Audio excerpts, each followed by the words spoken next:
Sanju Samson 3 match நல்லா விளையாடல, அவருக்கு பதிலாக ஆல்டர்னேட்டிவ் அடுத்த பேக்கப் ஆப்ஷன் உங்களுக்கு இப்போ டீம்ல இஷான் கிஷான் இருக்கிறாரு.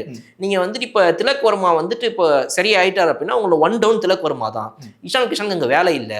அப்போ ஒருவேளை உங்களுக்கு சஞ்சு சாம்சன் ப்ராப்ளம் ஆனார் அப்படின்னா நீங்க இஷான் கிஷானை மேலே தூக்கி போட்டு ஒரு காலத்தில் ஆஸ்திரேலியா இங்கிலாந்து ஆடுற மாதிரி உங்களுக்கு டாப் 3மே லெஃப்ட் ஹேண்டு தான் போட்டுக்கோங்க. இல்ல நீங்க சொல்ற அதே ஆர்டர்ல டாப் 3மே லெஃப்ட் ஹேண்டரா இருந்தா அதோட ஓப்பனிங் கரெக்டா இருக்குமா அப்படின்றது தெரியுதுல நான் மாட்டிக்கிட்டேன். அப்ப இப்படி போனாலும் உங்களுக்கு பிரச்சனை இல்ல, லெஃப்ட் ஹேண்டா இருக்குப்பா, ஸ்குவாட் அனௌன்ஸ் பண்ணிட்டீங்கல்ல, நிம்மதியா விடுங்க அந்த பிளேயரை.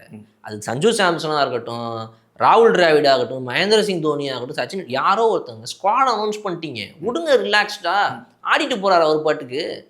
5 மேட்சும் ஃபெயிலியரா? அப்போ கூட நான் என்ன சொல்லுவேன்னா, T20 வேர்ல்டு கப் இருக்குது, ரிலாக்ஸ்டா தம்பி 5 மேட்ச்லாம் விடு எனக்கு. ஏன்னா உங்களுக்கு என்ன வேணும் கடைசியில்?